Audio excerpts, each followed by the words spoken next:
할렐루야. 주 예수 그리스도 이름으로 하나님 말씀 증거하겠습니다. 마태복음 26장 36절에서 46절까지 말씀을 봉독하겠습니다. 마태복음 26장 36절. 이에 예수께서 제자들과 함께 겟세마네라 하는 곳에 이르러 제자들에게 이르시되 내가 저기 가서 기도할 동안에 너희는 여기 앉아 있으라 하시고 베드로와 세베대의 두 아들을 데리고 가실새 고민하고 슬퍼하사 이에 말씀하시되 내 마음이 심히 고민하여 죽게 되었으니 너희는 여기 머물러 나와 함께 깨어 있으라 하시고 39절. 조금 나아가사 얼굴을 땅에 대시고 엎드려 기도하여 가라사대 내 아버지여 만일 할만하시거든 이 잔을 내게서 지나가게 하옵소서. 그러나 나의 원대로 마옵시고 아버지의 원대로 하옵소서 하시고 제자들이 오사 그 자는 것을 보시고 베드로에게 말씀하시되 너희가 나와 함께 한시 동안도 이렇게 깨어 있을 수 없더냐. 41절. 시험에 들지 않게 깨어 있어 기도하라.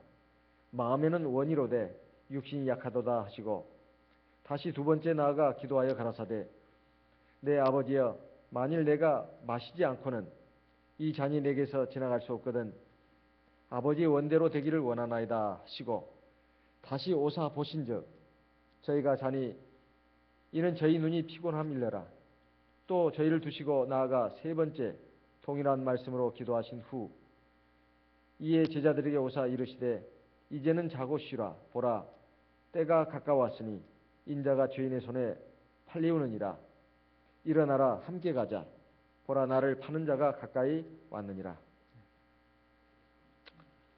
짧은 인생을 살면서도 우리는 여러 가지 크고 작은 어려운 문제들을 만납니다.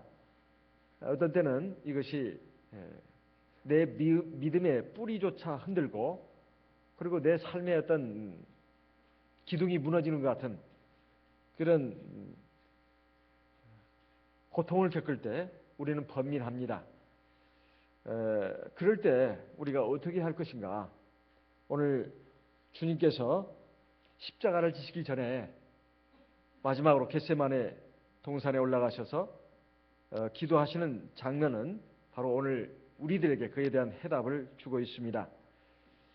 먼저 예수님께서 하나님 바로 그분이라고 하는 것은 우리가 잘 알고 있습니다. 안진뱅이를 일으키시고 죽은 자를 살리시고 또 광풍노도를 잔잔케 하시고 작은 생선 2마리 그리고 작은 보리떡 5개로 남자만 5,000명 여자까지 아이들까지 하면 좋게 2만 명은 될 것 같은 그 수많은 사람들을 배불리 먹이고도 많은 떡과 고기를 남기도록 한 이런 놀라운 역사, 이런 것을 행하실 수 있는 분은 하나님밖에 없습니다. 하나님의 능력을 가지신 우리 주님께서 우리 인류를 구원하기 위해서 이 세상에 오셔가지고 많은 하나님 나라의 일을 가르쳐 주시고 또 하나님의 사랑과 은혜를 갖다가 놀라운 권능으로 우리에게 보여주셨습니다. 그렇다면 이 세상에 오신 목적, 바로 우리 죄값을 다 십자가에서 치르시고 우리를 구원의 길로 인도하시기 위해서 오셨다면 또 그분이 바로 하나님이라면 아니 십자가 지시는 것은 이미 이분에게 예정된 일이고 또 이분도 알고 계십니다. 그런데 어찌 이렇게 겟세마네 동산에 올라가서 기도하셨고 또 이 기도하면서 제자들에게 당부하기를 내가 지금 고민하고 슬퍼서 죽게 생겼다. 너희들은 나와 함께 여기 머물러서 깨어있어 기도해라. 그리고 이제 3번씩이나 혼자 따로 또 떨어져 가셔가지고 기도를 하셨는데 기도의 내용을 보게 되면 참 이분도 평범한 우리 같은 연약한 인간이 아닌가 싶을 정도로 기도를 했다는 것입니다. 아버지여, 내 아버지여, 만약 할만하시거든 이 잔을 내게서 지나가게 해주시옵소서. 그러나 나의 원대로 마옵시고 아버지의 원대로 하옵소서. 어차피 지실 십자가고 또 충분히 지실 수 있는 예수님께서 어찌 이런 기도를 하신단 말입니까? 이거 참 우리가 이해하기 어려운 그런 부분들입니다. 그런데 우리는 이 말씀을 좀 더 믿음의 눈을 가지고 자세히 살펴볼 필요가 있습니다. 먼저 37절에 보게 되면 베드로와 세베대의 두 아들을 데리고 가실새 고민하고 슬퍼했다. 이렇게 말씀하고 있습니다. 고민하고 슬퍼했다. 이게 정말 주님 앞에 고민스러운 일이었을까요? 그리고 슬퍼할 일이었을까요? 그렇습니다. 이건 정말로 주님에게도 고민스러운 문제였고 슬퍼할 만한 일이었다 이 말이에요. 특히 38절에 보면 내 마음이 심히 고민하여 죽게 되었으니, 그러니까 지금 아직 죽음에 이르게 되었다는 말이 아닙니다. 너무나 고민돼 가지고 죽을 정도가 됐다는 거예요. 우리도 보통 배가 너무 고프면 배고파 죽겠다. 또 좋으면 좋아 죽겠다. 더우면 더워 죽겠다. 추우면 추워 죽겠다. 그런 표현입니다. 그런 표현이에요. 그러니까 고민이 굉장히 지나쳐가지고 너무 커서 죽을 정도까지 되었다는 거예요. 아직 십자가의 죽음을 당한 거 아닙니다. 자기 앞에 닥친 문제가, 자기가 감당해야 될 문제가 너무나 힘들고 너무나 고통스러운 것이기 때문에 고민이 됐다는 거예요. 그리고 이것을 꼭 져야 되는가, 이런 그 문제 때문에 죽을 정도까지 됐다는 것입니다. 자, 우리가 이 문제에 대해서 과연 이것이 이해할 수 있는 부분인가 이해해야 된다는 겁니다. 왜? 예수님은 분명히 하나님, 바로 그분이십니다. 뭘 보고요? 그 안에 있는 영이 인간의 영이 아닙니다. 하나님의 영이다 이거예요. 하나님의 영. 그래서 바로 하나님이시고, 하지만 또 하나님의 아들이라고 하는 이유가 뭐냐? 바로 시간과 공간의 제약을 받지 않는 영원 세계에 계신 그 하나님이 시간과 공간의 제약을 받는 인간 세계, 물질 세계로 오셨기 때문에 하나님의 아들이라고 합니다. 하나님은 여전히 계십니다. 저 시간과 공간을 초월해서 있는 영원 세계에 계신다 이 말이에요. 그분을 아버지라 하고, 시간과 공간의 제약을 받는 인간 세계, 물질 세계로 들어오신 하나님의 영을 하나님의 아들이라고 한다 이 말이에요. 그런데 그 하나님의 아들로서 오신 예수님은 하나님의 영을 가졌기 때문에 신성으로는 하나님이시지만은 우리 인간과 똑같은 육체를 가지고 오셨기 때문에 인성을 가지고 있다 이 말이에요. 예수님은 신성과 인성을 다 같이 가주신 분이다, 이렇게 말씀하고 있습니다. 그런데 그 인성을 가졌다고 하는 것은 죄로 물든 육체를 가진 우리 인간의 육체를 가졌다는 말이 아닙니다. 예수님의 몸은 죄가 없는 몸이에요. 왜? 처녀의 몸에서 태어났으니까. 원래 그럴 수 없는 겁니다.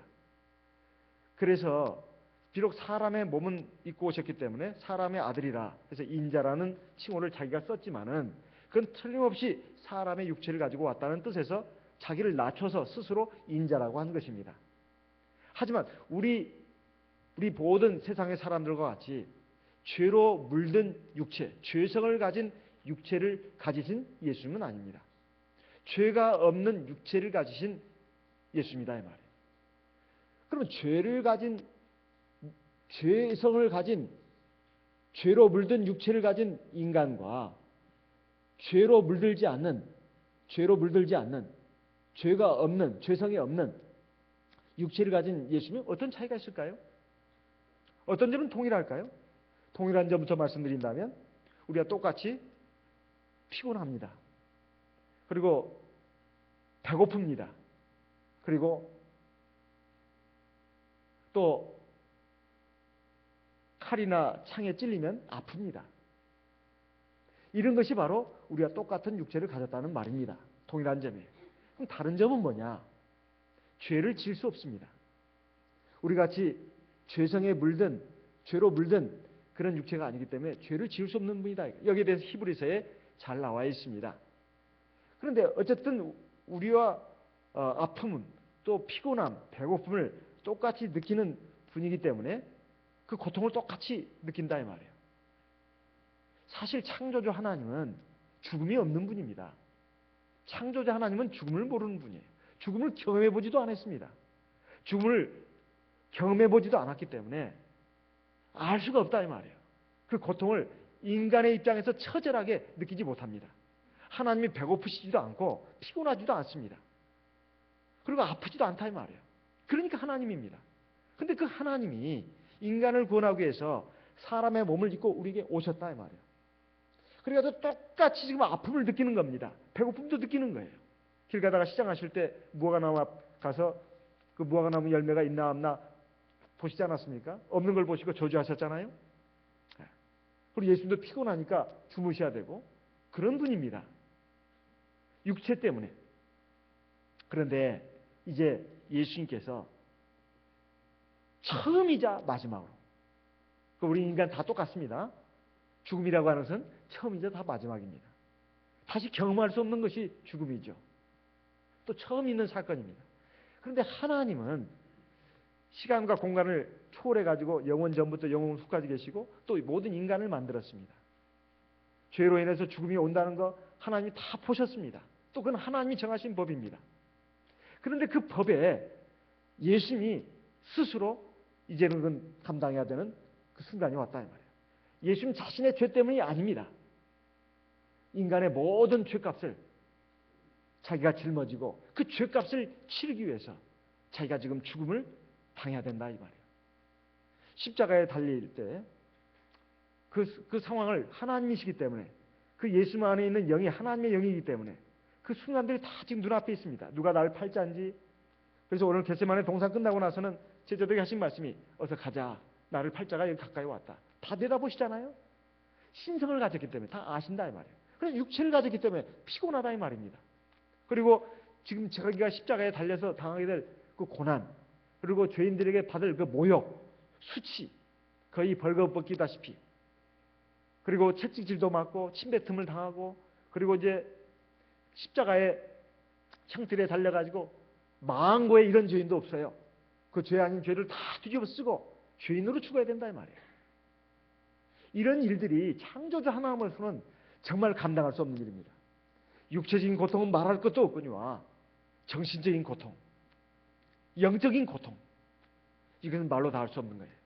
그리고 3일 동안 무덤에 들어가야 합니다. 그 영혼은 음부에까지 내려가야 합니다. 죄인들이 가는 곳이 그곳 아니겠습니까? 이건 창조주 하나님으로서는 할 수 없는 일이다 이 말이에요. 그 거룩하신 분이, 그 위엄에 찬 분이, 늘 영광과 찬송 가운데 계셔야 될 분이 죄인들이 가는 그 무덤에, 그리고 음부에까지 내려가신다 이 말이에요. 이건 정말로 상상도 할 수 없는 일입니다. 사람이 살아가면서 제일 두려운 것이 뭔지 아십니까? 물론 이건 정말 너무 힘든 일이야, 너무 고통스러워, 차라리 죽고 싶어, 오죽했으면 사람이 죽음에 대한 생각도 하고, 그리고 또 죽기까지 이를까요? 언젠가 한강 다리에서 마포대교인가 원호대교에서 떨어진 사람이 떨어지는 순간 후회가 됐다고 하잖아요. 그래가지고 떨어지는 순간 아차 싶었다는 거예요. 이미 자기 몸은 차가운 물 속에 들어갔습니다. 그런데 갑자기 죽음의 공포가 너무나 밀려오더라는 거죠. 오죽했으면 뛰어내렸겠습니까? 그래가지고 거기서 자기가 사력을 다해가지고 내가 이 죽을 마음으로 세상을 더 살지 않겠는가. 그래가지고 있는 힘을 다해서 겨우 그 한강 둔치까지 하고서 결국 살아났다는 얘기를 들었습니다. 사람은 누구나 다 그 자살이 됐든 아니면 자연사가 됐든 죽음 앞에 이르게 되면 다 두려워합니다. 사실 그때가 가장 최고의 고통의 순간이고 절망의 순간이에요. 여러분 한번 죽음에 대해서 한번 생각해 본 적이 있습니까? 거의 다 생각을 안 하죠. 거의 다 생각을 안 합니다.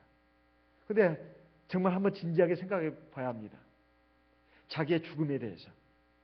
내가 언제 죽는 날이 올 것인가. 그리고 지금 만약에 내일 모레 언제 가까운 시일 내에 내가 죽는다고 한번 생각해 본다면 사실은 그건 굉장히 어려운 일입니다. 내가 숨이 끊어진 순간, 그 순간을 한번 생각해 보세요. 굉장히 두려운 일입니다. 나는 이제 사랑하는 가족들과 헤어질 뿐만 아니라 이 세상을 떠나야 합니다. 모든 걸 놓고 가야 된다 이 말이에요. 나는 아직 할 일이 남아 있어요. 조금 더 살려주면 안 될까요? 그렇게 소용이 없는 그 순간이 올 때 그때 나는 뭘 생각하게 되겠는가 하는 것입니다. 이 죽음이라고 하는 것은 처음 겪는 일이지만은 가장 고통스럽고 무섭고 두려운 순간이라고 할 수 있습니다. 사실 죽음으로 끝나버리는 그것보다도 지금 예수님께서는 처음 겪는 일입니다. 인간의 몸을 가지고서.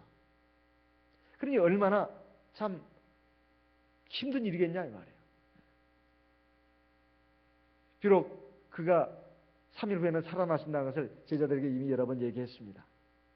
그렇지만은 그 죽음 자체가 너무나 고통스럽고 힘든 일이다 이 말이에요. 아까도 말씀드렸다시피 무덤에 들어가야 할 뿐만 아니라 음부까지 내려가야 된다 이 말이에요. 이것은 정말 하나님으로서는, 거룩하신 하나님으로서는 상상도 할 수 없는 일입니다. 그런데 그걸 감당하려고 치니까 너무나 고통스러운 거예요. 그런데 이 일을 주님께서는 다 감당하셨다는 겁니다. 그런데 이것을 감당하는 데 있어서 주님은 어떻게 했는가?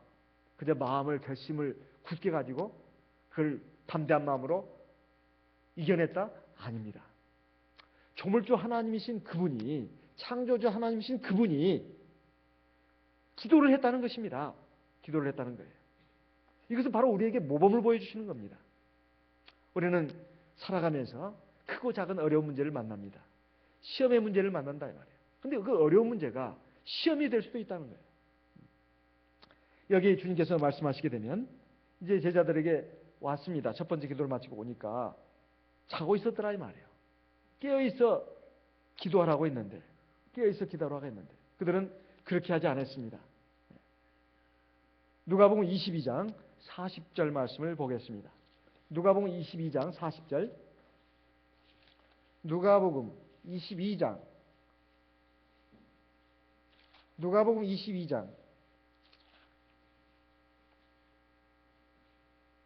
40절. 그곳에 이르러 저희에게 이르시되 시험에 들지 않기를 기도하라 하시고 저희를 떠나 돌 던진 만큼 가서 무릎을 꿇고 기도하여 가라사대.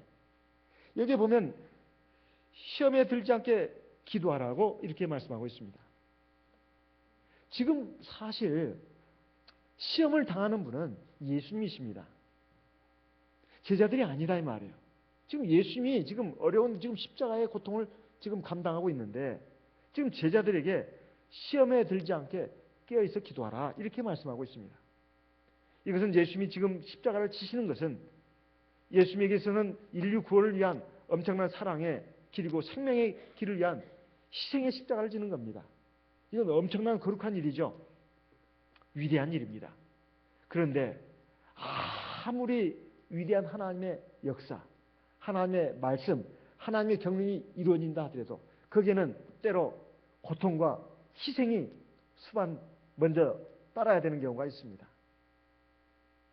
그런데 그럴 때 그것이 하나님의 은혜와 하나님의 진리와 하나님의 영광 가운데 나가기 위한 필수 코스인 경우가 많이 있어요. 그런데 그것을 모를 때, 그걸 인정하지 않을 때 하나님 살아계신 것, 하나님의 주권, 하나님의 섭리, 하나님의 심판을 우리가 믿지 않는다면, 하나님의 인도하심, 역사하심을 믿지 않는다면 우리는 매 순간순간, 삶의 순간순간마다 닥치는 어려운 문제들 또는 유혹의 순간들, 그걸 이겨낼 수가 없습니다. 좋을 때도 그 시험이 된다 이 말이에요. 즐거울 때, 기쁠 때, 형통할 때, 모든 일이 순조로울 때도 그것이 시험이 될 수가 있어요. 거기에 주저앉아버리고 거기에 만족해버리면 신앙 떠납니다. 그러면 그 사람은 그렇게 살다가 짐승처럼 살다가 죽는 것이죠. 쾌락을 즐기다가 한순간의 즐거움만 줬다가 거기에 푹 빠져 있다가 결국은 죄악과 허망한 가운데서 죽을 수밖에 없다는 것입니다. 그러면 그 시험이 되지 않겠습니까? 그 반대로 어떤 어려운 문제가 왔을 때 신앙이 갑자기 사라져버리고 하나님을 원망하고 그리고 기도하지 않고 그리고 절망하고 낙담한다면 그것도 시험에 든 거 아니겠습니까? 시험에 들지 않게 기도하라고 했습니다. 시험을 만나지 않게 기도하라고 말씀하고 있잖아요. 우리가 세상을 살아가면서 많은 시험들을 만납니다. 시험을 만나는 것은 필연입니다. 그런데 문제는 시험을 만나더라도, 시험에 직면하더라도, 시험에 들어가서는 안 된다 이 말이에요. 시험에 붙들려서는 안 된다는 것입니다. 시험을 만나더라도, 시험을 당하더라도 시험에 붙들리지 않고 시험에 빠지지 않는 비결은 뭘까요? 기도하는 것이다 이 말이에요. 기도하는 것이다. 기도하는 것이 바로 우리가 시험에 들어가지 않는 것이고, 시험에 붙들리지 않는 것이고, 시험에 빠지지 않는 비결이 되는 겁니다. 그리고 시험을 이기는 승리의 비결도 되는 것입니다. 우리 주님께서는 바로 그것을 모본으로 보여주셨습니다. 히브리서 2장 말씀을 보겠습니다. 히브리서 2장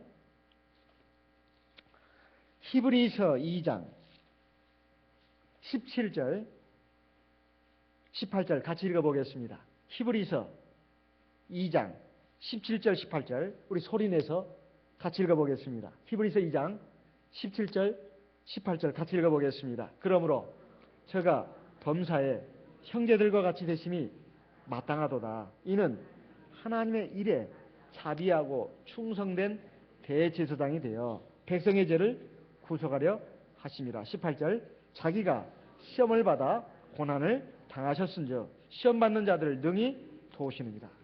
우리 종종 하나님은 내 마음을 모르실 거야. 우리 인생들이 얼마나 힘겨운 삶을 살고 있는지, 얼마나 고통스러운지 하나님은 저 높이 계시고 거룩하신 분이고 지혜와 능력이 뛰어나신 분이니까 우리같이 하찮은 인생들, 그리고 연약하고 부족한 어리석은 인생들이 이 인생의 바다에서 얼마나 허적거리면서 사는지 당신은 모르실 거야. 막 이렇게 생각하면서 우리 하나님은 저 멀리 계신 그 분처럼 생각하기 쉽습니다. 그런데 그렇지 않다 이 말이에요. 우리가 기도할 때 하나님은 우리를 굉장히 어여삐 보시고 불쌍히 보십니다. 왜 그런가? 자신이 직접 체험해 봤다는 거예요.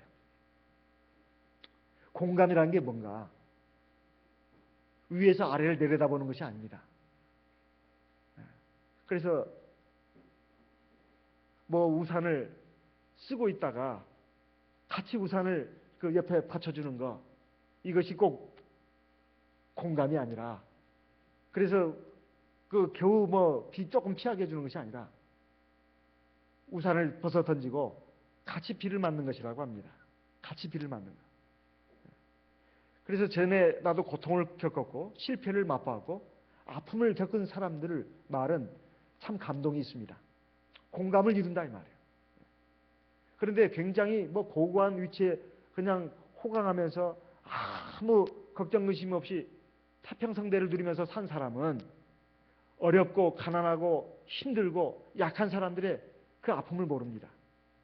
그런데 우리 하나님께서 연약한 사람의 몸을 입고 이 땅에 오셔서 그걸 다 겪으셨다는 거예요.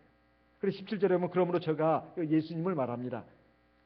범사의 형제들과 같이 되심이 마땅하도다. 마땅하다고 했습니다. 여기 형제들과 같이 됐다고 하는 것은 우리 사람처럼 됐다는 것입니다. 이는 하나님의 일에 자비하고 충성된 대제사장이 되어 하나님의 대제사장이 됐다고 말씀하고 있지 않고 자비하고 충성된 대제사장이 됐다고 말하고 있습니다. 자비하다고 하는 것은 아주 긍휼과 사랑이 풍성하신 분을 말합니다. 우리 주 예수님은 굉장히 자비로우신 분이다 이 말이에요. 그리고 하나님 앞에 굉장히 충성된 분입니다. 대제사장이 돼가지고 백성의 죄를 구속하려 하심이라고 했습니다. 원래 대제사장은 세상 사람들의 죄를 해결해 주는 사람이 아닙니다. 백성의 죄, 하나님의 백성, 이스라엘 백성들의 죄를 해결해 주는 사람이 바로 대제사장이에요. 세상 사람은 일단 할례를 받아야 합니다. 그래서 성막 안에, 그래야 성전 안에 들어올 수 있어요. 그러기 전에는 이방의 뜰이라고 해가지고 거기서 구경만 해야 합니다. 그래서 예수님이 우리 위해서 죽으시고 하나님 보좌 우편에 앉으신 것, 세상 끝날까지, 하나님 심판 날까지 하나님 보좌 우편에 앉으신 것은 바로 하나님의 택하신 백성들, 하나님 구원하신 백성들을 위해서 그렇게 앉으신 것이다 이렇게 돼 있어요. 그래서 이스라엘 백성들의 죄를 구속해 주기 위해서 앉으셨다는 거예요. 우리가 예수 믿고 세례 받아도 죄 짓습니다. 우리는 불완전하니까, 약하니까. 하나님의 온전한 백성이 되기 전까지는, 또 하나님 나라에 들어가기 전까지는 우리는 죄를 지을 수밖에 없다 이 말이에요. 그 죄 가운데 살아가게 되어 있습니다. 그럼 어떻게 하게 됐냐 말이에요. 그래서 구약의 시대에도 하나님께서 십계명과 율법을 주셨을 뿐만 아니라 성막을 주셨어요. 대제사장을 또 세웠습니다. 먼저는 믿음으로 하나님의 계명과 율법을 지키라고 하면서 순종하라고 하면서 뭐 지킬 것까지 다 예상해서 제사제도까지 만들어놨다 이 말이에요. 그래서 완전한 의를 이루는 것입니다. 믿음으로 순종해서 의를 이루고 믿음으로 회개해서 죄 용서함 받음으로 또 의를 이루는 것입니다. 이 두 가지가 합쳐져 가지고 하나님 앞에 의를 이루는 것이다 이 말이에요. 근데 우리가 그냥 죄 용서함 받는 것만 있는 것이 아니라 18절에 보면 자기가 시험을 받아 고난을 당하셨은즉 시험 받는 자들을 능히 도우시느니라. 우리가 세상을 살면서 여러 가지 좋은 일, 즐거운 일, 기쁜 일뿐만 아니라 여러 가지 어렵고 힘든 일, 때로는 우리의 삶의 뿌리가 흔들리고 산더미 같은 그 파도가 우리에게 밀려가지고 우리를 침몰시킬 정도의 그 어떤 어려운 시험이 온다 했을 때 우리 주 예수께서 우리를 도와주신다는 거예요. 자기가 시험을 당해봤으니까 우리를 능히 도울 수 있다는 것입니다. 그리고 히브리서 4장에 보면 대단히 또 중요한 말씀을 또 강조하고 있습니다. 히브리서 4장 14절부터 16절까지 말씀을 같이 읽어보겠습니다. 히브리서 4장 14절부터 16절까지 말씀을 읽어보겠습니다. 그러므로 우리에게 큰 대제사장이 있으니 승천하신 자 곧 하나님 아들 예수시라.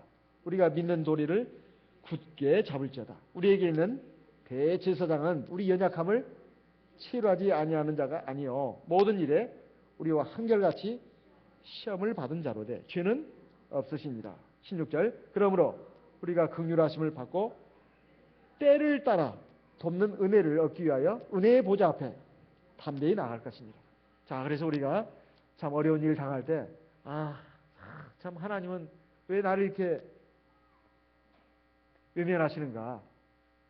하나님은 내가 겪고 있는 이 고통과 아픔을 절망을 아시는가? 그 탄식하고 절망만 할 것이 아니라 하나님 앞에 우리가 담대히 나가야 된다 이 말이에요. 바로 우리 주 예수가 보혜사 성령으로서 우리를 도와줄 뿐만 아니라 또 하나님 보좌 우편에서 우리를 위해서 기도해 주신다는 거예요. 그래서 로마서 8장에 보면 우리가 사실 하나님의 말씀대로 다 살 수가 없습니다. 그렇지만 하나님은 살 수 있도록 우리에게 도움을 주셨다 이 말이에요. 로마서 8장 3절 말씀을 보겠습니다. 로마서 8장 3절 율법이 육신으로 말미암아 연약하여 할 수 없는 그것을 하나님은 하시나니 곧 죄를 인하여 자기 아들을 죄 있는 육신의 모양으로 보내어 육신의 죄를 정하사 4절 같이 읽어보겠습니다. 육신을 좇지 않고 그 영을 좇아 행하는 우리에게 율법의 요구를 이루어지게 하려 하십니다. 자, 육신을 좇지 않고 그 영을 좇아 행하는 우리에게 율법의 요구를 이루어지게 하려 하셨다. 우리는 하나님의 말씀 뜻대로 다 지켜서 살 수는 없습니다. 우리 힘으로는. 그래서 바울 사도도 로마서 7장에 보면 내 안에 두 가지 법이 있다. 하나는 하나님의 법대로 선하게 살고 싶은 욕구, 또 하나는 그냥 죄를 지면서 마음껏 방탕하며 살고 싶은 욕구. 이 두 가지가 늘 충돌하고 갈등을 일으킨다는 겁니다. 그래서 자기는 너무나 고민스럽다고 말하고 있어요. 하지만 우리 주 예수님을 찬송한다고 말했습니다. 바로 생명의 성령의 법이 죄와 사망의 법에서 우리를 해방했기 때문에 생명의 성령의 법이라고 하는 것은 인간의 의지로 인간의 힘으로 지킬 수 없는 하나님의 법을 성령을 의지해서 성령을 순종함으로써 지킬 수 있는 그런 것으로 우리를 이끌어 주셨다는 것입니다. 그래서 우리 힘으로는 하나님의 말씀을 다 지킬 수 없습니다. 하지만 성령을 의지하고 순종하면 지킬 수 있다는 거예요. 뭘 통해서? 성령의 기도를 통해서입니다. 로마서 8장 26절 말씀을 같이 읽어보겠습니다. 로마서 8장 26절 이와 같이 성령도 우리 연약함을 도우시나니 우리가 마땅히 빌 바를 알지 못하나 오직 성령이 말할 수 없는 탄식으로 우리를 위하여 친히 간구하시느니라. 여기 보면 성령이 우리 연약함을 도와주신다고 했습니다. 어떻게 도와주신다고요? 가만히 있는데 도와주십니까? 성령 받은 사람은 하나님이 가만히 있어도 다 도와줘요? 그거 아닙니다. 바로 성령의 기도를 통해서 우리 연약함을 도와주시는 거예요. 내가 연약하다고 생각하는 분이 있습니까? 나는 강하다. 그런 분은 기도할 필요 없습니다. 그런데 그런 분이 있을까요? 없습니다. 우리는 다 연약한 존재입니다. 심지어 예수님도 그 본체는 하나님이시지만 사람의 몸을 입고 오시다 보니까 얼마나 이것이 고통스럽고 힘겨운 일인지 잘 아셨다 이 말이에요. 성령은 왜 주셨는가? 기도라고 주신 겁니다. 기도하라고 주신 거예요. 성령 받아가지고 교회 교적부에다가 성령 받았다 그 기록하라고 주신 것이 아닙니다. 성령 받았다고 자부심 가지라고 주신 것도 아닙니다. 성령을 주신 가장 중요한 이유는 너희들은 약하니까 성령을 의지해서 기도하라고. 그래야 성령이 너희 연약함을 도와주신다고. 가장 중요한 것은 우리를 진리 가운데로 인도하십니다. 우리가 성령을 의지해서 기도할 때 진리도 바르게 깨달을 수 있고 깊이 있게 깨달을 수 있습니다. 성령 기도가 일반 교회는 성령이 없기 때문에도 핵심 진리를 못 깨닫습니다. 핵심 진리를 못 깨달아요. 그리고 우리 하나님의 참된 우리 성도들도 마찬가지입니다. 성령을 받아도 기도가 부족하고 기도가 굉장히 약하면 진리를 제대로 깨닫기가 어렵습니다. 그냥 일반적인 진리, 표면적인 진리는 어느 정도 깨닫습니다. 그냥 깊이 있는 데까지 가기는 어렵다 이 말이에요. 그리고 진리를 깨닫는 것뿐만 아니라 진리를 순종해야 되지 않겠습니까? 그러려면 내 힘으로 안 된다 이 말이에요. 우리가 알기는 알아도 깨닫긴 깨달았어도 순종할 수 있는 힘이 없어서 순종 못하는 경우도 많습니다. 그런데 성령을 의지하면 하나님 말씀에 순종할 수 있는 힘을 주십니다. 그뿐만이 아닙니다. 마귀의 시험, 마귀의 불화살도 다 이겨낼 수 있다 이 말이에요. 살다 보면 사실은 시험이라고 하는 것은 외부에서 오는 시험도 있고 내적으로 오는 시험도 있습니다. 외부의 시험 못지않게 내부의 시험도 굉장히 강렬한 것입니다. 사람이 침몰되는 것은 꼭 외부의 시험만 해서 침몰되는 게 아닙니다. 정신적으로 흔들리고 무너지면 그냥 쓰러지게 돼 있어요. 사람이 얼마나 연약한 존재인지 모릅니다. 하루에도 12번씩 그 이상으로 마음이 바뀌는 것이 사람의 마음이에요. 이상하게 마음이 우울해지고 어떤 때는 괜히 모르게 그냥 즐거워지고 어떤 때는 괜히 모르게 심란해지고 어떤 때는 괜히 모르게 또 슬퍼지고 어떤 때는 굉장히 허망해지고 어떤 때는 그냥 왠지 모르게 그냥 막 신바람이 나고 우리 사람의 마음이 아주 그냥 갈팡질팡합니다. 조그만한 그 어려움에도 그냥 막 의기소침해지고 죽을 것만 같고 또 조그만 좋은 일이 있으면 그냥 모든 일이 다 반사가 해결된 것처럼 착각에 빠지기도 하는 것이 우리 사람의 마음이다 이 말이에요.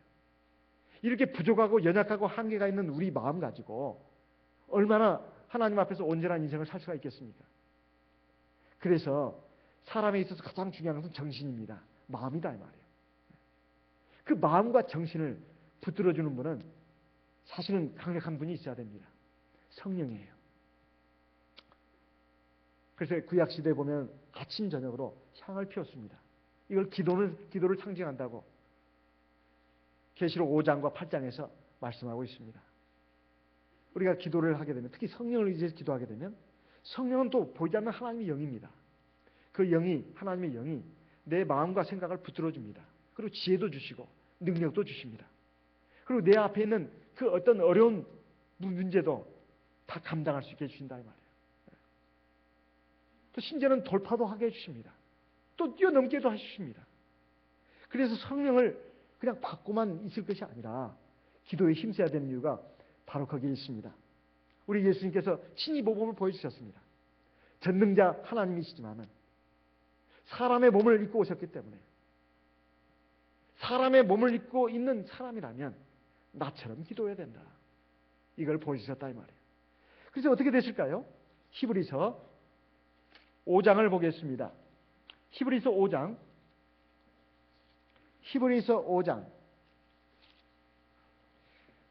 7절 말씀 같이 읽어보겠습니다.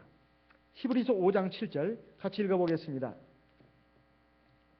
그는 육체에 계실 때에 자기를 죽음에서 능히 구원하실 이에게 심한 통곡과 눈물로 간구와 소원을 올렸고 그의 경외하심을 인하여 들으심을 얻었느니라. 8절 그가 아들이시라도 받으신 고난으로 순종함을 배워서 9절 온전하게 되었은즉. 여기에 보시게 되면 그는 육체로 있을 때 자기를 죽음에서 능히 구원하실 이에게 심한 통곡과 눈물로 간과 소원을 올렸고, 우리 주님께서 친히 모범을 보여주셨습니다.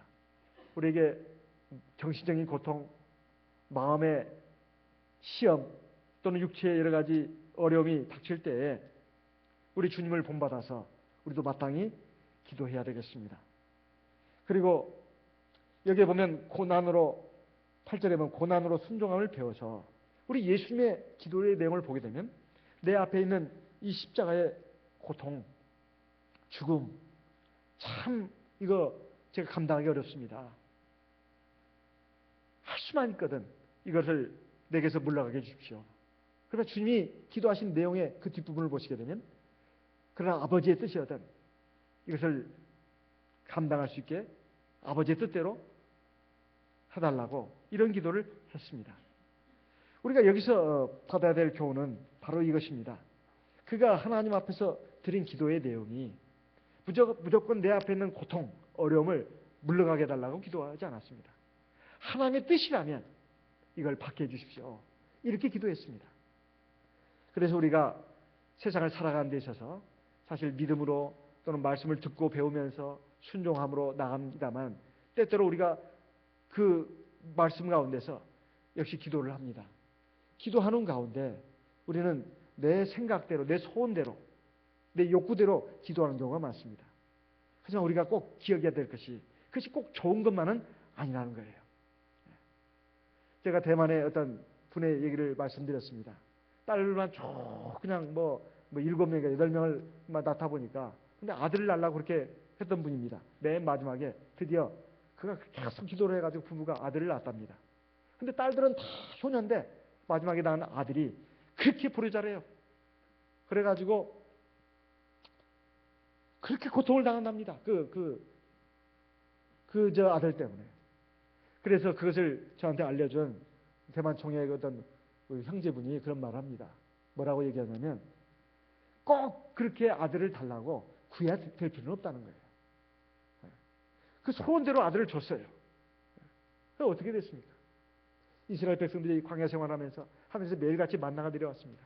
근데 너무 질려서 못 먹겠다는 거예요. 고기가 먹고 싶다는 겁니다.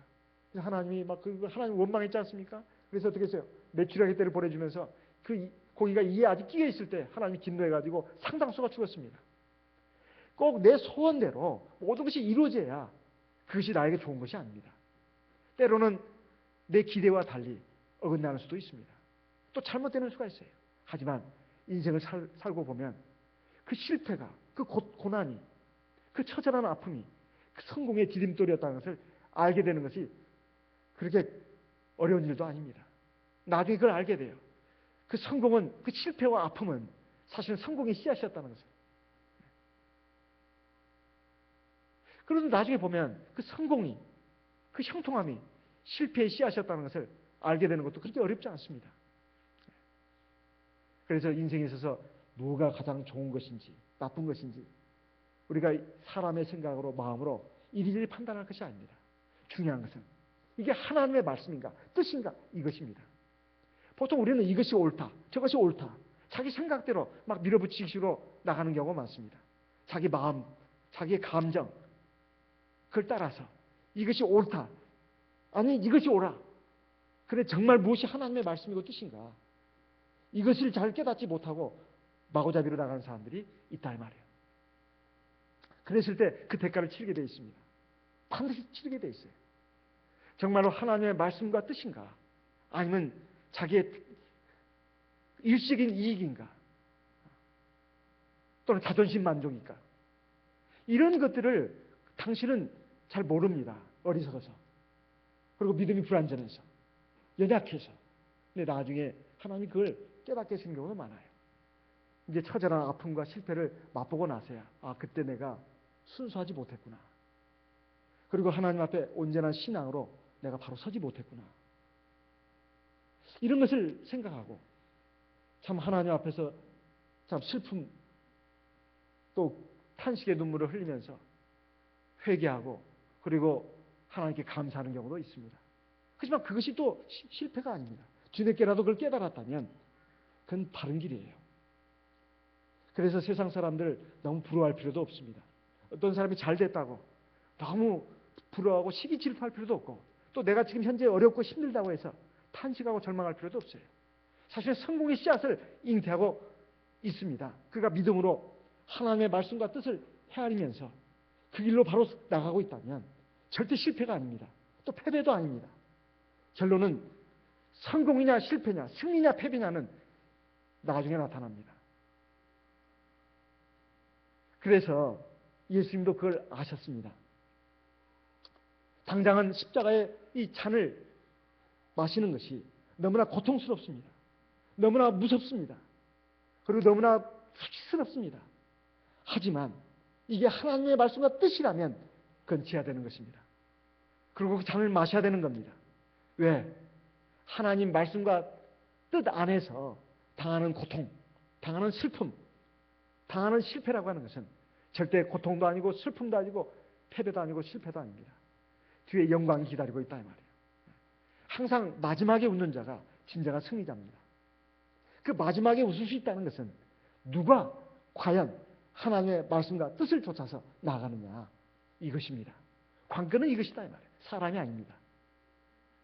사람이 아니에요. 하나님이십니다. 우리가 하나님의 영광, 하나님이 주신 상급을 바라보고 나간다면 세상 사람들 같이 그런 안목으로 일이 일비할 것이 아닙니다. 우리 주님은 우리에게 모범을 보여주셨습니다. 할 만하시거든 이 잔을 내게서 물러가게 해주십시오. 그러나 내 뜻대로 마옵시고 아버지의 뜻대로 되기를 원하나이다. 우리도 그런 기도를 해야 합니다. 그런데 이 기도를 하고 와서 보니까 제자들이 자고 있었습니다. 이 제자들에 대해서 주님께서 말씀하셨습니다. 너희가 한시 동안도 나와 함께 깨어있을 수 없더냐. 시험에 들지 않게 깨어있어 기도하라. 마음에는 원이로되 육신이 약하도다. 우리 마음으로 아무리 신앙적으로 살고 싶고 하나님 말씀대로 살고 싶어도 우리 육신이 약하다는 겁니다. 그러니까 시험에 들 수밖에 없어요. 시험에 들지 않으려면 어떻게 되느냐. 시험은 만납니다. 시험에 들지 않고 빠지지 않고 시험에 져서 무너지지 않으려면 우리가 기도해야 된다 이 말이에요. 기도하면 성령께서 도와주십니다. 도와주신다 이 말이에요. 바로 주님께서는 그것을 우리에게 보여주셨습니다. 이렇게 기도를 했더니 누가복음 22장 43절 44절 말씀을 보겠습니다. 누가복음 22장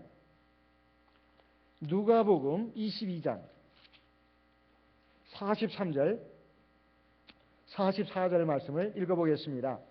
누가복음 22장 43절 44절 같이 읽어보겠습니다. 사자가 하늘로부터 예수께 나타나 힘을 돕더라. 44절 예수께서 힘쓰고 애써 더욱 간절히 기도하시니 땀이 땅에 떨어지는 핏방울같이 되더라. 자, 여기 보면 이렇게 예수님께서 열심히 기도를 하니까, 간절히 기도하니까 천사가 하늘에서부터 예수께 나타나서 힘을 도왔다고 나옵니다. 천사가 나타나서 예수님 기도를 도왔다 이렇게 나와 있어요. 우리도 마찬가지입니다. 우리가 성령을 의지해서 기도할 때 성령이 우리를 도와주십니다. 우리를 붙들어 주신다 이 말이에요. 그래서 남들은 뜻도 모르는 기도를 왜 하느냐고 하지만은 사실은 우리가 하는 방언 기도는 사실 성령 기도입니다. 성령 기도예요. 내가 기도하는 게 아니라 성령이 기도하는 것이다 이 말이에요. 그래서 에베소서 6장에 보게 되면 이렇게 말씀하고 있습니다. 에베소서 6장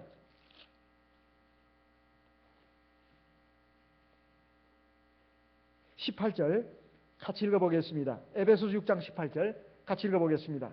모든 기도와 간구로 하되 무시로 성령 안에서 기도하고, 자, 모든 기도와 간구로 하되, 그 기도와 간구는 어떻게 하라고요? 시도 때도 없이 어디 안에서 기도하라고요? 성령 안에서 기도하라. 성령 안에서 기도한다는 것은 성령 기도를 하라는 뜻입니다. 성령으로 기도하라는 말씀도 있습니다. 유다서 1장 20절 말씀을 보겠습니다. 유다서 계시록 앞에 요한계시록 앞에 유다서 1장 20절 같이 읽어보겠습니다. 유다서 1장 20절 같이 읽어보겠습니다. 사랑하는 자들아, 너희는 너희의 지극히 거룩한 믿음 위에 자기를 건축하며 성령으로 기도하며 성령 안에서 기도하며 똑같은 말입니다. 우리가 하는 방언 기도가 바로 성령 기도입니다. 성령 기도예요. 성령이 기도하는 거예요. 누구를 위해서? 나를 위해서. 누구 뜻대로? 하나님 뜻대로. 하나님 뜻대로 나를 위해서 기도하는 게 성령 기도다 이 말이에요. 그래서 이 성령 기도는 최고로 귀한 기도입니다. 최고로 귀한 기도예요. 이걸 참으로 귀하게 생각하고 마음껏 해야 합니다. 마음껏 해야 돼요. 우리에게 기도하라고 바로 성령을 주신 겁니다. 이 얼마나 감사한 일입니까? 우리가 세상을 살아가는 데 있어서 우리 힘으로 설 수가 없습니다. 모든 시험과 어려움을 우리 힘으로 이길 수가 없습니다. 그리고 하나님 나라에 들어가기 전에 마지막으로 꼭 한 번은 대면해야 되는 그 죽음의 고통, 죽음의 두려움, 죽음의 공포, 이런 것도 우리 힘으로 이길 수가 없습니다. 바로 성령을 의지해서 우리 속사람이 능력으로 강건해져야 합니다.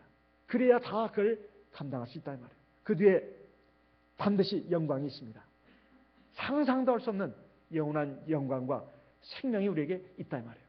우리 약한 것을 하나님께서는 아시고 세상에서도 때로 오아시스 샘물을 만나게 하시고 때로 무지갯빛 찬란한 하나님의 기쁨과 은혜의 그 샘물을 맛보기도 하십니다.